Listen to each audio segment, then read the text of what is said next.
ambayo ilikuwa nasema aliacha kondoo 99 kwa sababu yako. Aliacha kondoo 99 kwa sababu ya kuokoa wewe mtu mmoja ambaye uko hapa.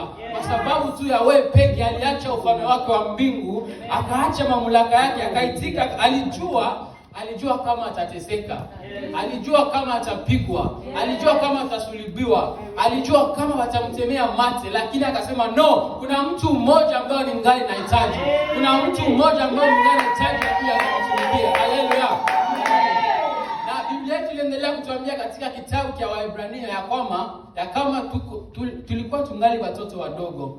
Na tukiangalia watoto wadogo ni wenyewe wanakulaka maziwa. Tulikamata mfano ya wazazi. Kila mzazi mwenyewe kwa hapa, wakati angali na mtoto wake mdogo, wakati angali anamzaa, amkulishaki chakula cha watu wakubwa. Amkulishaki, anaendaka na mkulisha njoo maziwa, kwa sababu katika ile maziwa njoo anakomala. Haleluya. Amen. Na nadhani kama njoo kisi Biblia yetu ilikuwa inatuambia katika kitabu cha Waebrania, kwa sababu tulikuwa tungali watoto wadogo, lakini ni muda sasa tusimame. Ni muda sasa tuanze kula kama watu wakubwa. Ni muda sasa tuanze kula chakula cha watu wakubwa. Bwana Yesu asifiwe sana. Amen. Ndugu yangu pale kwenye kuambia tu ndugu yako, rudilia Mungu wako na umtumikie tena. Mwambie anakupenda.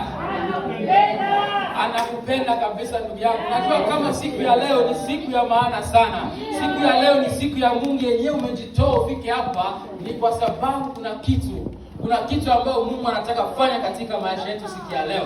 Na tutaendelea kusoma katika kitabu cha Luka sura 15. Luka 11:24 tunasoma kwa jina la Yesu Kristo. 11 mstari wa 10. Luka 15:11 mpaka 24. Luka 15:11 mpaka 24. Amen. Tunasoma kwa jina la Yesu. Amen. Cha Luka 11:25. 15:4. Tunasoma katika jina la Yesu, kitabu cha Luka 15 kuanza 11. Amen. Neno la Mungu linasema kichwa cha neno mwana mpotevu. Amen. 11 anaanza kusema. Akasema mtu mmoja alikuwa na wana wawili. Na yule mdogo alimwambia baba yake, baba, unipe sehemu ya mali ninayo anguka kwangu. Akagawanya soma tena. Ndio. Akasema mtu mmoja alikuwa na wana wawili. Naye mmoja alimwambia baba yake, baba, unipe sehemu ya mali inayoanguka kwangu. Akagawanya mali zake kwao. Nyuma ya siku chache yule mdogo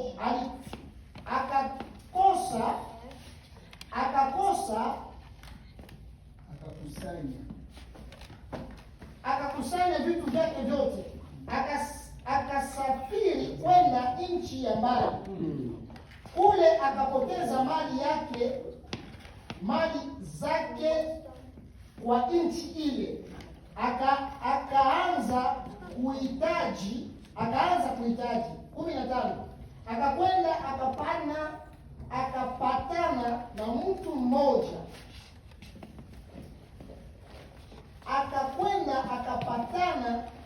Wa nchi ile. Yeye akamtuma katika mashamba yake kulisha nguruwe. 16. Akatamani kushibisha tumbo lake kwa makanda waliokula nguruwe, na hakuna mtu aliyempa kitu. 17. Wakati alipopata kujitambua, akasema, wangapi wa watumishi wa mshahara wa baba yangu wanakula chakula na kushiba, na mimi hapa ninakufa kwa njaa. 18. Nitaondoka, nitakwenda kwa baba yangu. Nitamwambia, baba, nimefanya dhambi juu ya mbingu na mbele yako. Sistahili tena kuitwa mwana wako. Unifanye kuwa kama mmoja ya watumishi na wa mshahara. 12. Akaondoka akakwenda kwa baba yake. Alipokuwa angali mbali, baba yake akamwona, akamhurumia, akapiga mbio, akamwangukia shingo lake, akambusu sana, akambusu mwana, akamhurumia, akambusu sana. 21. Yule mwana akamwambia, baba, nimefanya dhambi juu ya mbingu na mbele yako, sistahili tena kuitwa mwana wako. 22. Lakini baba akamwambia mtumwa wake, leteni hapa vazi lililo bora, mkamuvalishe, mumupe pete kwa kidole chake na viato kwa miguu. 23. Na walete kinda na ng'ombe mwenye kunona, mkamchinje, tupate kula na kufurahi. 24. Kwani huu ni mwana wangu aliyekufa naye anaishi tena, aliyepotea naye anaonekana. Wakaanza kufurahi. 15. Asante Mtakatifu kwa rehema na neema zako. Asante Mungu kwa upendo wako mzuri kwenye maisha yetu. Asante Baba kwa maana umetupendelea Mungu. Asante Baba kwa maana tuko hapa ni kwa sababu ni mpango yako. Baba, tunakuja kwako siku ya leo, tunaomba ukaseme nasi sasa. Tuko hapa Mungu, sema Baba, acha nikuwe chombo tu ambayo wewe utaendelea kutumika ndani. Naomba Baba nifungue kinywa tu na wewe peke ukaendelee kusema. Asante Mtakatifu maana kila yule aliyekuwa hapa Baba utaendelea kumwambia kitu. Asante Mungu maana utasemezana moyo wa kila mtu leo. Asante Baba maana yule mtu aliyopotea siku ya leo ataonekana tena. Yule mtu aliyokwaa siku ya leo atasimama tena. Yule mtu aliyolala siku ya leo atalamuka tena. Tunalibariki na tunaliinua jina lako mtakatifu katika jina la Yesu Kristo. Amen. Amen. Amen, amen. Amen. Nafurahia sana hii neno na kichwa neno wasema aseme mwana mpotevu. Mwana mpotevu. Haleluya. Kichwa chetu mkumbuka ni kusema rudilia baba yako na umtumikie tena. Kwa nini? Anakupenda. Na Biblia yako ananiambia aseme mwana mpotevu huyu akasema mtu mmoja alikuwa na wana wawili. Biblia kwa sema mtu mmoja alikuwa na wana wawili. Wewe ndugu yangu pale kwa huko uko na wana wangapi? Uko na wana wangapi? Mtu huyu alikuwa tu na watoto yake wawili. Na yule mdogo alimwambia baba yake, "Baba, unipe sehemu ya mali yangu inayoanguka kwangu." Akagawanya mali zake zote kwao. Haleluya. Mtoto huyu alisema, "Baba, nipatie sehemu ya mali yangu. Nipatie ile ambayo inanifaa." Tukiangalia masaa za mingi, tukiangalia manini za mingi, sio ba Afrika. Tunakuwa kama tuko na wazazi yetu, kama wazazi viko na pesa, kama wazazi viko na mali ya mingi. Inafikaka wakati wazazi wetu wakishakomaa sana, tunaendaka kama watoto tunasema, "Baba, mimi nahitaji yangu." Ama baba akishakufa, tunaendaka kugawanya ile mali kama familia. Kugawanya kwa bale watoto wakubwa, bale wenyewe katika familia. Na mtu yule alisema, "Baba, kabla ungali mzima, nipatie mali yangu. Sitaki ningojee ukishakufa, sitaki ningojee ukishakawia siku mingi njoo nianze nikulombe. Anataka wakati huu nipatie mali yangu, nipatie ile yenyewe iliyokuwa sehemu yangu." Lakini baba yake akamhurumia sana, akasema, "No, huyu ni mtoto wangu lakini sina ya kufanya. Kwa sababu ni mtoto wangu ameniomba, basi nitagawanya. Basi nitampatia nini kitu ambaye ananiomba." Haleluya. Na hiki kitu inaendelea kunikumbusha sana, inaendelea kuniambia kitu sana ndugu yangu. Kama sio Wakristo saa za mingi tunakuwa pale kwenye tuko, tunaambia baba yetu, "Baba, nipatie kipaji hiki. Baba, nipatie karama hii ambayo ulinipatia. Nipatie hii yenyewe mimi napasha fanya. Nipatie baba yangu, mimi nataka tu inipe leo." Na baba yako kwa sababu yeye ni baba mwenye upendo, baba mwenye huruma, anasema, "No, ni mwanangu ameniomba. Mwanangu mwenyewe mimi napenda sana. Acha tu nikampatie." Haleluya. Amen. Acha tu nikampatie. 13 naendelea kusema aseme, "Nyuma ya siku chache yule mdogo akakusanya vitu vyake vyote, akasafiri kwenda nchi ya mbali akasafiri kwenda nchi ya mbali. Haleluya. Mtu huyu alilomba baba yake mali yake. Tuko wasikilizana wa ndugu? Alimlomba baba yake mali yake, baba yake akampatia ile yenyewe inamfaa. Na njoo kishie wa Kristo tunasema baba nipatie kazi hii. Baba nipatie kazi pale kwenye uko unanipatia njoo naenda kutumikia. Pale kwenye unanitia njoo naenda kufanya kazi yako. Pale kwenye unanitia njoo naenda kuokoa mtu mmoja pale. Na njoo maana nakwambia ndugu yangu, pale kwenye Mungu alikutia kuna sababu. Kama Mungu alikutia pale kwenye uko kuna sababu. Mungu akutosha Afrika, Mungu akutosha Mkamp, Mungu akutosha Kigali, Rwanda, kote kwenye Mungu alikutosha Uganda, akulete hapa Sweden akutie Falun kwa bure. Kama Mungu alikupatanisha na watu wenyewe wanamsifu Mungu, kama Mungu alikupatanisha na watu wenyewe biko na ile hamu ya kumsifu Mungu, kuna sababu. Haleluya. Na kama naamini kama kila mtu wakati alikuwa kule alipokuwa alikuwa anasema baba nipatie kitu hii. Wengine tunasema baba nipatie sauti nikaimbe. Akose kwa hii kuimba kwangu ndasaidia mtu mmoja kule nje. Mtu mmoja atasikia hii sauti yangu na anaokoka. Baba nipatie sauti nikajue kuhubiri. Akose kuhubiri kwangu mtu mmoja akasikie na ataokoka. Tunasema baba nipatie kazi. Akose kwa hii kazi yangu ule mtu mmoja mwenyewe akujue, naenda kuongea naye tu neno yako siku moja na ataokoka. Haleluya. Lakini Biblia yangu inaniambia mtu huyu baba yake alimpatia kila kitu. Baba yake alimpatia mali ya kwake. Baba yako anaweza kukupatia kila kitu kenye ulimlomba, lakini huko unaifanyisha nini ndugu yangu? Huko unafanyisha nini kitu kile ambacho baba yako alikupatia? Huko unafanyisha nini karama hiyo baba yako alikupatia? Je, huko unaitumikisha kwa sababu ya kumuinua baba yako, ama huko unaitumikisha kwa sababu yako mwenyewe? Huko unaitumikisha kwa sababu wewe ujulikane, ama kwa sababu baba yako wajulikane? Kumbuka ni kwa nini wakati ulienda kwa Mungu ulisema baba nataka nifanye hii kitu kwa sababu wewe uinuliwe. Nataka nifanye hii kitu kwa sababu wewe ujulikane. Nataka nifanye hii kitu kwa sababu watu wakakujue kule nje. Ndugu yangu, je, huko unaifanya kwa sababu ya baba yako, ama ni kwa sababu yako mwenyewe? Huko unaifanya kwa sababu mtumikie Mungu wako, ama ni kwa sababu utumikie mwenyewe, ama ni kwa sababu watu wakujue wewe mwenyewe? Ndugu yangu, rudilia Mungu wako na umtumikie tena. Mtu huyu alikukawia sana. Baba yake alimpatia kila kitu, akukawia sana. Biblia inasema nyuma ya siku chache tu akatoka na kukimbia. Akatoka na kwenda mbali. Akatoka na kwenda nchi ya mbali. Baba yako na kuina mlomba kila kitu, baba yako anakupatia ile kitu ambayo ulimlomba sana. Unatumikisha tu siku kidogo, lakini unakimbia. Unatumikisha tu siku chache, kisha unakimbia. Unaanza kufanya vitu vya kufurahisha wewe peke. Unaanza kufanya vitu vya kukuinua wewe mwenyewe. Unasahau baba yako alikupatia hii kitu ni kwa sababu. Haleluya. Biblia yangu inaniambia mtu huyu alikimbia na akapoteza kila kitu. Kwa sababu kama baba yako anakupatia kitu na hautumikishe gisi alikupatia, akupatia kipaji na ukitumikishe gisi alikwambia ukitumikishe, itapotea.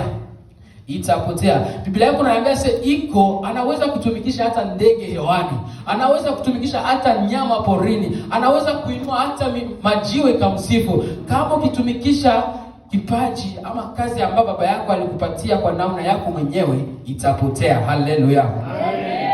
Mtu huyu alienda mali yote ambayo baba yake alimpatia, vitu vyote ambavyo baba yake alimpatia, alitumika tu kidogo, siku kidogo, lakini akaenda kuiharibisha. Na Biblia yako inaniambia alipoteza kila kitu. Biblia yako na njoo kichwa chetu ana ndugu yangu, rudilia Mungu wako na umtumikie tena. Anakupenda. Haleluya. Ambia jirani yako, rudilia Mungu wako. Mtumikie tena. Kwa sababu ya nini? Anakupenda. Haleluya. Biblia yangu nasema alipokwisha kupoteza vyote, njaa kubwa ikaingia nchi ile. Akaanza kuhitaji. Akakwenda akapatana na mtu wa nchi ile. Mtu huyu alipoteza kila kitu ambacho alikuwa nacho. Alipoteza kila kitu kenye baba yake alimpatia. Na njogi sinawezi kuwa kama wewe ndugu yangu. Baba yako anakupatia kipaji, anakupatia karama, anakupatia kazi umtumikie, lakini unatumikisha kwa ajili yako mwenyewe. Unatumikisha jinsi wewe unapenda. Unatumikisha jinsi wewe inakufaa. Biblia yako inaniambia mtu huyu alipoteza kila kitu na njaa ikaingia nchi ile. Wakati alipoteza, ndio sasa njaa iliingia nchi ile. Haleluya. Wakati mtu huyu alipoteza kila kitu, ndio sasa njaa iliingia nchi hiyo. Pale fasi ambako baba yako anakutia, pale fasi ambao Mungu anakutia, kuna sababu, kuna kitu ambacho anataka ufanye pale. Usikamate kwa bure. Kama anaweza kutumikisha mandege hewani, anaweza kutumikisha na wewe. Kama alikuchagula wewe kutumikishe, kuna sababu. Kuna sababu alikupatia ile kipaji tu ambacho alikupatia wewe. Kumbuka angeweza kunipatia 100 lakini alikupatia wewe. Kumbuka kipaji yangu angeweza kukupatia wewe lakini alipatia 100 kwa sababu anajua kuna kitu. Na kuna verse moja katika kitabu cha Yeremia 3:16 ambayo kunasema kuna watu tu ambao wewe mtu mmoja, wewe tu mtu mwenyewe uko tu wenyewe aliandika wako unapaswa kuwasaidia. Kuna watu wenyewe wewe peke tu ndio unapaswa kuwasaidia kwa sababu kuna kitu. Haleluya. Kuna kitu ambayo Mungu anataka ukamfanyizie ndugu yangu sikia leo. Alipokwisha kupoteza vyote, njaa kubwa ikaingia nchi ile. Akaanza kuhitaji, akakwenda akapatana na mtu wa nchi ile. Yeye akamtuma katika mashamba yake kulisha nguruwe. Kumbuka kama baba yake na mtu huyu alikuwa mlimaji. Baba yake na mtu huyu alikuwa shambani. Mtu huyu alipenda sana akimbie, atoke fasi ya baba yake, atoke katika uso wa baba yake. Alipenda sana afanye kila kitu baba yake asimuone, na ndio maana alikimbia mbali sana na baba yake. Lakini Biblia yako inaniambia huyu mtu alipoteza kila kitu mpaka akakosa hata chakula cha kukula ndugu yangu. Alipoteza chakula, kila kitu kyote ambacho alikuwa nacho mpaka akakosa hata chakula cha kukula. Ndio kisi baba yangu anaweza katosha ile kipaji ambacho alikupatia, ile kazi ambayo alikupatia, anaitosha yote mpaka unashindwa hata na kusema, mpaka unashindwa hata na kuandika, mpaka unashindwa hata na kuongea ama kutembea. Ndugu yangu, tumikia Mungu wako siku ya leo na umrudilie tena, kwa sababu anakupenda ndugu yangu. Mungu wetu anakupenda. Mtu huyu alienda kupatana na watu wa nchi ile. Ni huzuni sana ndugu yangu, kwa sababu mtu huyu wakati alipoteza kila kitu, hakupenda kumrudilia baba yake, hakupenda kurudilia Mungu, lakini alipenda njoo kwenda patana na watu wa nchi ile. Alipenda njoo kwenda patana na watu wa dunia, pale arudilie baba yake. Ndugu yangu, wakati uko unapoteza kipaji chako, unapenda kupatana na nani? Pale kwenyewe unapenda kurudilia nani? Unapenda kuenda ongea na watu wa dunia ama unapenda kuenda na kuongea na baba yako? Unapenda watu wa dunia njoo wakushaurie? Unapenda watu wa dunia njoo wakusaidie ama unapenda baba yako njoo akusaidie? Rudilia Mungu wako na umtumikie tena ndugu yangu. Usikuwe kama mtu huyu, bali aende kwa baba. Alienda njoo kwa watu wa dunia, bali aende kulomba msaada kwa baba, bali aende kule kwa baba yake aseme baba nakuja tena. Alipenda njoo kwanza aende kwa dunia, kwa watu wa kidunia. Biblia yako nasema katika kitabu cha 16 akatamani kushibisha tumbo lake kwa makanda waliokula nguruwe, na hakuna mtu ambaye alimpa kitu. Akatamani kushibisha tumbo lake kwa makanda waliokula nguruwe. Kwa nini? Kwa sababu alienda njoo kwa wanadamu. Angeenda kwa Mungu angempatia chakula kizuri, lakini alipenda njoo aende kwa wanadamu, na njoo maana wanadamu wakampatia njoo chakula cha nguruwe. Haleluya. Rudilia Mungu wako na umtumikie tena. Yeye atakupatia chakula safi, yeye atakupatia chakula kile ambao kitasibisha moyo wako. Na furahia sana kwa sababu mtumishi alihubiri siku moja hii neno sitaisahau, kwa sababu alisema tumtumikie Mungu, na wakati hii mwaka itakuwa mwaka ya baraka sana. Tutakula baraka, na baraka tutakula mpaka tutaichoka. Baraka itatupitia mpaka umapua. Baraka mpaka tutatapika, tutabiona. Lakini ndugu yangu, kama tena gisi nilisema siku ya 5, ile ni ya watu ambao biko na mtumikia Mungu. Ni za watu ambao biko mkia Mungu. Ni za watu ambayo wangali na imani yao kwa baba. Ni ya watu ambayo wanatumikia baba yao. Kwa sababu Biblia inasema asiyetumika asile. Haleluya. Rudilia Mungu wako na umtumikie tena. Anakupenda. Haleluya. Rudilia Mungu wako na umtumikie tena. Anakupenda kwa ukweli. Nakumbuka sana kuko historia moja ya Hezekia. Tukisoma katika, hatutasoma kwa sababu muda umeenda kwa kweli. Tukisoma katika kitabu cha Isaya 38 mstari wa 1 mpaka wa 7. Biblia yangu inaniambia seme, neno la Mungu likamkujia Isaya na kumwambia, nenda ukamwambie Hezekia. Nenda kumwambia Hezekia atengeneze mambo ya nyumba yake, maana kufa yeye atakufa. Aseme aende mwambie Isaya atengeneze mambo ya nyumba yake, maana kufa yeye atakufa. Biblia maandiko mkumbuke kama mtu huyu alikuwa anatumikia Mungu. Isaya ama Hezekia both wawili walikuwa watumishi wa Mungu, bali kuwa natumikia baba yao. Na ndio maana neno ya Mungu likasema, wende ukamwambie Isaya atengeneze mambo ya nyumba yake, maana kufa yeye atakufa. Ni Isaya 38 sura yake wa 1 mpaka 8. Na neno la Mungu lilikujia Isaya, wende kumwambie Hezekia. Asante sana mama.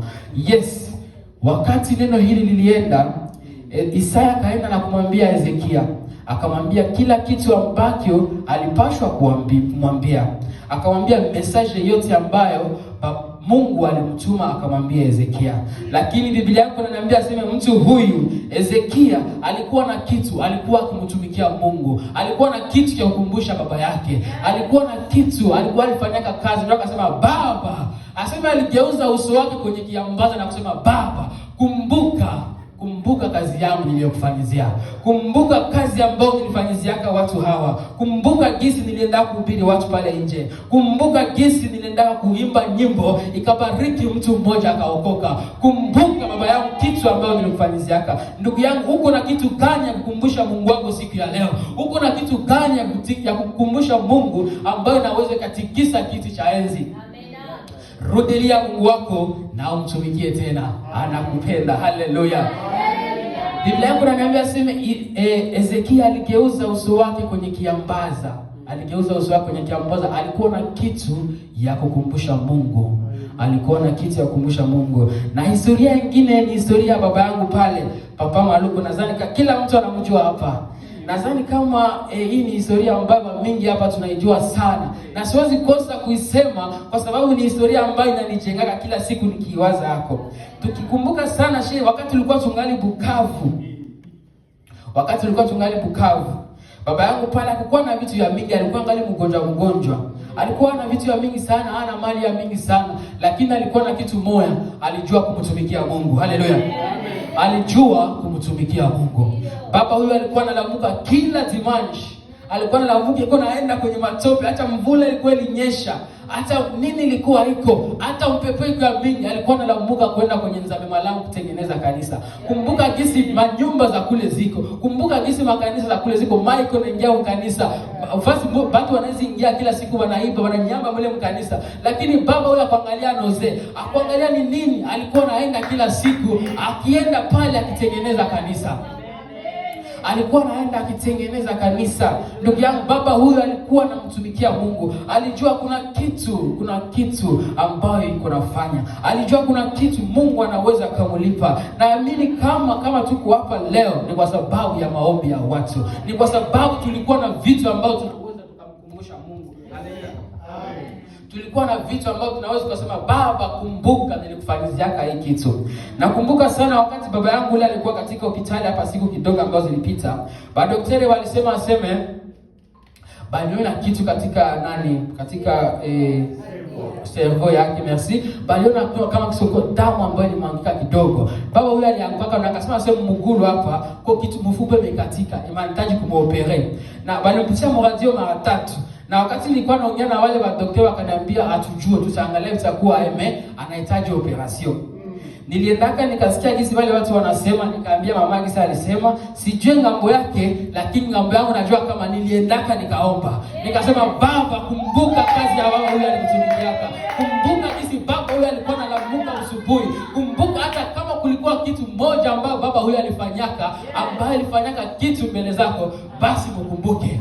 basi ukamponye. Na Biblia na niko nakwambia ndugu yangu, kisha wiki moja baba huyu alirudia kwa kunyumba, na wadaktari wakasema no, hata na mguu hatutaiopere, na mkichwa iko naanza kuwa mzuri. Haleluya! Kwa sababu kulikuwa kitu ambacho tunaweza tukakumbusha Mungu. Uko na kitu gani ambacho unaweza kukumbusha Mungu? Kitu gani ambacho unaweza kukumbusha Mungu? Kitu ile ambacho kitatikisa kiti cha enzi. Biblia yako inaendelea kuniambia sema Ezekia wakati aligeuza kichwa chake kwenye kiambaza, neno la Mungu asema baba alisikia maombi ya Ezekia. Haleluya! Baba alimkumbuka. Na wakati baba alimkumbuka alifanya nini? Alituma tena Isaya. Haleluya! Kumbuka kama Isaya njoo alitumaka aende akaseme message ya kifo, na njoo tena baba akatuma ule Isaya aende akaseme message ya uzima. Haleluya! Biblia inaniambia baba Mungu akubariki tu Hezekia, akumongezea tu miaka 5, akumongezea miaka 6, akumongezea miaka 10, lakini miaka 15. Haleluya! Miaka 15. Kumbuka ule ni mtu ambaye alikuwa anataka kufa siku kidogo. Akosa hata saa mwenyewe ilipitaka ingekuya pale alikufa, lakini baba akamongezea tena miaka 15. Haleluya! Kwa nini? Mtu huyu alijua kumtumikia Mungu. Alikuwa na kitu cha kumkumbusha baba yake. Haleluya! Nafurahia sana Biblia yao kwa sababu kunaendelea kuniambia aseme Mungu akumsaidia Hezekia yeye peke. Tukasikilizana wandugu. Mungu akumsaidia Hezekia yeye peke, lakini alibariki hata familia yake. Mungu akubariki familia yake tu, lakini alibariki hata nchi yake mzima, akawasaidia wote. Haleluya! Kuna kitu cha kumkumbusha Mungu ndugu yangu, kwa sababu ujue kitu kile siku moja kinaweza kikakusaidia. Kinaweza kusaidia familia yako, kinaweza kusaidia kanisa yako, kinaweza kusaidia nchi yako. Haleluya! Kuwa na kitu cha kumkumbusha baba yako. Tumikia Mungu wako ndugu yangu. Rudilia baba yako siku ya leo na umtumikie tena. Anakupenda. Haleluya! Biblia yako inaendelea kuniambia hapa katika kitabu cha Luka. Ndio tutafocus tutaendelea hapo sana. Katika kitabu cha Luka 17 kwa sema wakati alipopata kujitambua. Haleluya! Mtu huyu alipata kujitambua. Haleluya! Mtu huyu aliweza kujitambua. Maombi yangu ni kwamba ndugu yangu, shie bote ambao tulikuwa tumeshakwaa, shie bote ambao tulikuwa tumeshaanguka, shie bote ambao tulikuwa tumelala, siku ya leo tujitambue tena. Siku ya leo tujitambue tena. Tumurudie baba yetu, anatupenda na tumtumikie. Haleluya! Mtu huyu hata katika shida zote, vyote alivyopitia ndani, aliweza kujitambua. Katika shida zote, katika matatizo, alijua kama amekosa, aliweza kujitambua. Maombi yangu ni kwamba siku ya leo ndugu yangu, wewe ambao unanisikia, na wewe siku ya leo upate kujitambua. Haleluya! Siku ya leo upate kujitambua. Mtu huyu akasema, wangapi wa watumishi wa mshahara wa baba yangu wanakula chakula na kushiba, na mimi hapa nakufa na njaa. Haleluya! Wangapi wa baba yangu wanakula na kushiba, na mimi nakufa na njaa. Mtu huyu alijua kujitambua. Ndugu yangu, jifunze kujitambua pale ambapo uko. Acha roho aanze kukukumbusha, roho aanze kukwambia fasi pale ambapo ulikuwa umekosea, fasi pale ambapo ulikuwa umerudi nyuma, fasi pale ambapo unahitaji tena kulamuka. Kumbuka pale fasi ambapo Mungu alikutia kuna sababu. Jitambue tena ndugu yangu, jifunze kujitambua tena. Haleluya! Mtu yeye akasema, nitaondoka, nitakwenda kwa baba yangu, nitamwambia baba, nimefanya dhambi juu ya mbingu na mbele yako. Haleluya! Nimefanya dhambi juu ya mbingu na mbele yako, sistahili tena kuitwa mwana wako, unifanye kuwa kama mmoja wa watumishi wako wa mshahara. Haleluya! Mtu huyo aliona hata kama hahitaji tena, haistahili tena kuwa kama mtu, haistahili tena kuwa mtoto wa baba yake. Lakini tuliongelea siku ile, baba yetu ni baba mwenye upendo. Baba yetu alitupenda, aliacha ufalme wake wa mbingu kuja hapa kwa sababu aliacha alitika asulubiwe, alitika ateseke, alitika wampige, wamtemee mate, wamvike taji la miba kwa sababu kwa sababu anajua kuna mtu mmoja ambaye ningali anahitaji.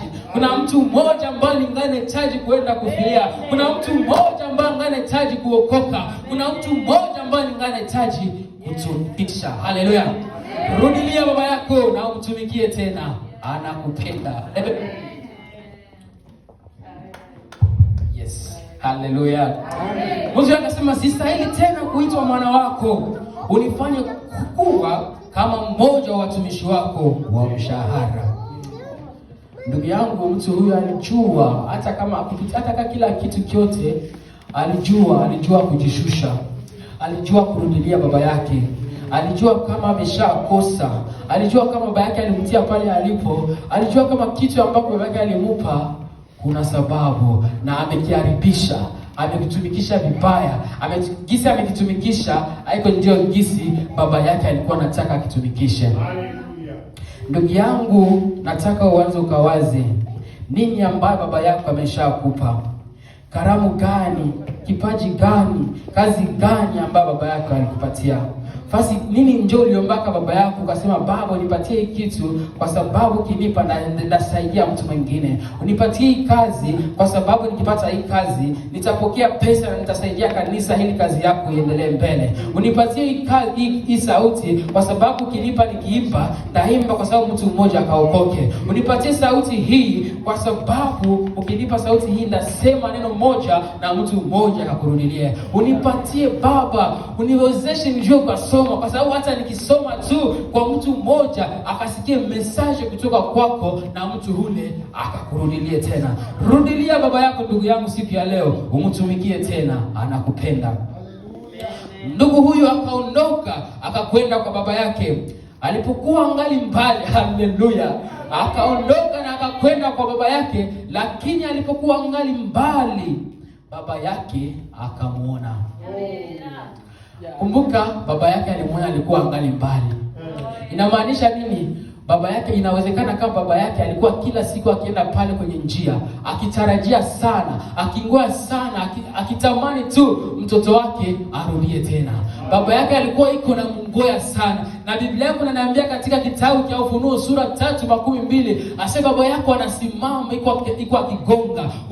Ukifungua mlango ataingia ndani na atakula pamoja na wewe. Biblia yako inaniambia baba huyu alimuonea kwa mbali. Ndugu yangu, baba iko anakuona. Baba iko na kuangalia. Anatamani siku ya leo umrudilie tena kwa sababu anakupenda. Hakukia hapa kukufia kwa bure. Kama alikia kukufa kwa ajili yako, kuna sababu. Haleluya. Ni kwa sababu anakupenda. Rudilia Mungu wako siku leo ndugu yangu. Rudilia Mungu na umtumikie tena. Pale ambapo ulikuwa umeshakuwa, simama tena. Pale ambapo ulikuwa umeshaanguka, lamuka tena. Kama umelala ndugu yangu, amuka tena. Kuna misio ambayo baba ametupatia. Biblia inasema tuko wapita njia kwa hii dunia ndugu yangu. Mwimbaji amesema tuko wapita njia katika hii dunia. Na unahitaji, na kama tuko hapa katika hii dunia ni kwa sababu kwa sababu kuna kitu. Tuko wapita njia, lakini tumesimama hapa kwa saa hii kwa sababu kungali batu ambayo wanahitaji kumrudilia Mungu. Kungali batu ambayo baba anahitaji tukamletee. Kungali batu ambayo anahitaji neno kidogo ile ambayo uko nayo. Anahitaji tu kidogo ya sauti ile ambayo baba alikupatia ukaimbe. Anahitaji tu kipaji kidogo kile ambacho uko nacho ndugu yangu. Rudilia baba yako siku ya leo na umtumikie ndugu yangu, anakupenda. Ndugu huyu akaondoka. Baba yake alikuwa akimngoea mbali, lakini baba yake, kwa sababu baba yetu wa mbinguni ni Mungu mwenye huruma, ni Mungu mwenye upendo, ni Mungu mwenye alitupenda sana hata tukapata neema ya kuitwa wana wa Mungu. Haleluya. Tukapata neema ya kuitwa wana wa Mungu. Kumbuka ndugu huyu alikuwa anakuja, anahitaji tu baba yake amfanye akuwe boy, amfanye mfanyakazi, lakini Biblia inasema baba alimuona kama mwana. Baba alimuona kama mwana aliyekuwa akibaki nyuma. Baba alikuwa akitamani kila siku mtoto huyo amrudilie. Baba alikuwa akingoja kila siku kwenye nafasi moja kwa sema natamani kama ikiwezekana mtoto wangu anirudilie. Haleluya. Amen. Haleluya. Amen. Biblia inasema baba akamhurumia. Haleluya, akamhurumia, akapiga mbio, akamwangukia shingo lake, maana akampatia yambi. Haleluya, akampatia yambi tena. Mtoto ambaye alikuwa akipotea, mwana mpotevu amerudi tena nyumbani mwa baba yake. Akambusu sana kwa furaha, baba yake akambusu kwa furaha, baba yake akampokea tena. Baba akasema, mwanangu alikuwa ameshapotea, amerudi tena. Rudilia baba yako siku ya leo, ndugu yangu, na umtumikie tena, kwa sababu kuna kitu baba yako amkaja na kuhitaji siku ya leo. Kuna kitu baba anahitaji tena ukuje. Hata kama alikuwa ameshakupatia kitu kimeshapotea, hata kama kipaji kile, hata kama fasi pale ambapo ulikuwa ameshakutia umeshakitumikisha mbaya, hata kama umekuwa umesharudi nyuma, atakupokea tena. Kwa sababu nini? Amekuhurumia. Haleluya, amekuhurumia. Baba yako yuko na kungojea akakupatie yambi tena, akakubusu sana tena kwa furaha, akakubusu tena sana kwa furaha. Ndugu yangu, yule mwana akamwambia, baba, nimefanya dhambi juu ya mbingu na mbele yako, sistahili tena kuitwa mwana wako. Haleluya. Mtu huyu alijishusha tena, akasema, baba, nimekukosea. Naamini kama ndugu yangu siku ya leo na wewe ukijishusha tena, ukisema, baba, nimerudi nyuma, baba, nimekwaa, baba, nimelala sana, nahitaji tena baba unisaidie, nahitaji tena, kama ikikufaa baba yangu unipokee tena, unisikilie huruma tena, na baba yako atakupokea. Kwa nini? Kwa sababu Biblia inasema lakini baba akamwambia watumwa wake. Haleluya, baba akamwambia watumwa wake, leteni hapa vazi lililo bora, vazi lililo bora, mkamvishe, mupe pete kwa kidole chake na viatu kwa miguu. Mtu huyu alikuwa ameshapoteza kila kitu, mtu huyu alikuwa ameshaenda mbali, lakini baba akamhurumia, baba akampokea tena, baba akamsikilia huruma tena, baba akampokea kwa furaha, na akumwona tena kama mtumwa. Baba alimuona kama mwanawe, kwa sababu akasema, leteni vazi lililo bora. Haleluya, leteni vazi lililo bora. Baba yako anataka akakuvike vazi lililo bora siku ya leo. Je, unataka baba yako akakuvike vazi lililo bora tena siku ya leo? Na jibu ni moja, ndugu yangu, murudilie na umtumikie tena, anakupenda.